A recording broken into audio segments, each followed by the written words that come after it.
জুলাই ইতিহাসে রক্তিম এক নারকীয় অধ্যায়ের শুরু হয় গত বছরের এই দিনে ১৬ জুলাই। সারা দেশে শিক্ষার্থীদের ওপর পুলিশ ও ছাত্রলীগের হামলায় নিহত হয় ৬ জন আর আহত হয় কয়েকশো। এদিনও ছাত্রলীগ সরাসরি গুলি চালায় শিক্ষার্থীদের ওপর। কি ঘটেছিল রক্তিম জুলাইয়ের ১৬ তারিখ, বিস্তারিত জানবো মাইমুনা হায়দার চৌধুরীর রিপোর্টে।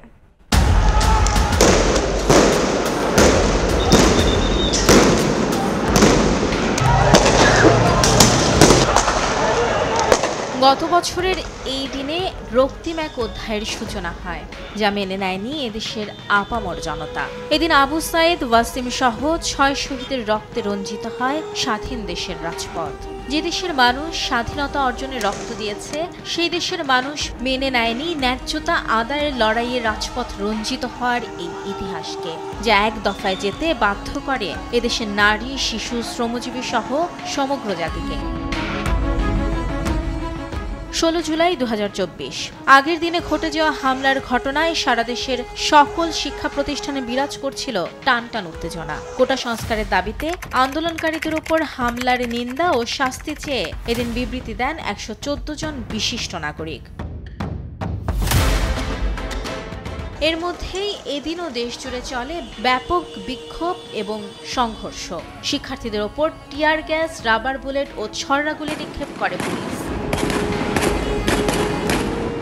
আন্দোলনকারী শিক্ষার্থীদের ওপর ছাত্রলীগের হামলার প্রতিবাদে দুপুরে সায়েন্স ল্যাব এলাকায় বিক্ষোভ মিছিল করেন শিক্ষার্থীরা। বেলা ২টার দিকে ওই মিছিলেও হামলা চালায় ছাত্রলীগ। এরই মধ্যে বিকেল ৫:৩০টার পর সেখানে আন্দোলনকারীদের লক্ষ্য করে গুলি চালানো হয়। দেশজুড়ে চলমান হামলায় এদিন নিহত হন ৬ জন, যাদের মধ্যে চট্টগ্রামে পথচারী সহ ৩ জন, ঢাকায় ২ জন এবং রংপুরে ১ জন। দেশজুড়ে চলমান নারকীয় এসব হামলায় আহত হয় কয়েকশো মানুষ। এদিকে বিকেলে ছাত্রলীগের কেন্দ্রীয় সভাপতি সাদ্দাম হোসেন বলেন, আন্দোলন যাবে, আন্দোলন আসবে, কিন্তু ছাত্রলীগ থাকবে।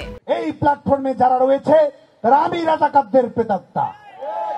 এই প্ল্যাটফর্মে যারা রয়েছে তারা কোটা সমস্যার সমাধান চায় না।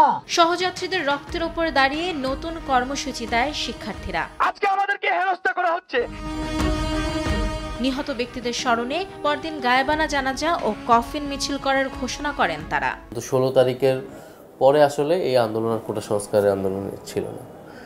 যখন আবু সাইদ সহ ওয়াসিম সহ ৬ জনের হত্যা হয়, ফলে কোটা সংস্কারের থেকে গুরুত্বপূর্ণ হয়ে ওঠে আমার ভাইয়ের বিচার। তখন কোটা সংস্কার থেকে ৯ দফার দিকে যাওয়া হয়, ৯ দফা থেকে আবার ১ দফায় এসে এটা গণঅভ্যুত্থানের রূপ নেয়। পরদিন গায়েবানা জানাজার কর্মসূচি আসে বিএনপির পক্ষ থেকেও। রাজনৈতিক দল হিসেবে তো আমরা নিশ্চুপ থাকতে পারি না। এদিন রাতে বিশ্ববিদ্যালয় মঞ্জুরি কমিশন ইউজিসি এক প্রজ্ঞাপনে দেশের সকল বিশ্ববিদ্যালয় বন্ধ রাখতে এবং হল খালি করতে নির্দেশনা দেয়। মন্ত্রণালয়ের পক্ষ থেকেও সারা দেশের সকল স্কুল ও কলেজের জন্য আসে একই নির্দেশনা। স্থগিত করা হয় এইচএসসি পরীক্ষাও।